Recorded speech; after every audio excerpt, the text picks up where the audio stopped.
అయినవెల్లి శ్రీ విఘ్నేశ్వర స్వామి దేవస్థానంలో 2027 గోదావరి పుష్కరాల అభివృద్ధి పనులు వేగవంతమయ్యాయి. 1.65 కోట్ల వ్యయంతో శ్రీ విశ్వేశ్వర స్వామి, శ్రీ కేశవ స్వామి, శ్రీ కాలభైరవ స్వామి ఆలయాల పునర్నిర్మాణ పనులకు ఎమ్మెల్యే గిడ్డి సత్యనారాయణ శంకుస్థాపన చేశారు. పుష్కరాల నాటికి భక్తులకు మెరుగైన వసతులను, రహదారులు, పారిశుధ్యం, త్రాగునీటి సదుపాయాలు కల్పించేందుకు ప్రభుత్వం కట్టుబడి ఉందన్నారు. ధ్రువం దేవో బృహస్పతిః ధ్రువం ఇంద్రశ్చ రాష్ట్రం ధారయతాం ధ్రువం.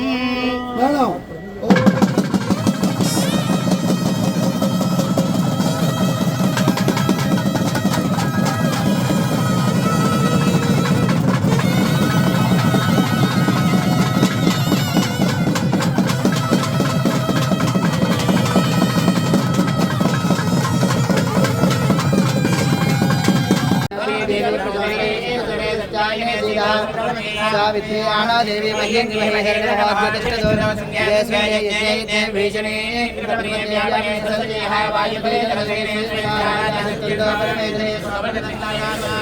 देवी माधवी माधव्याम लक्ष्मी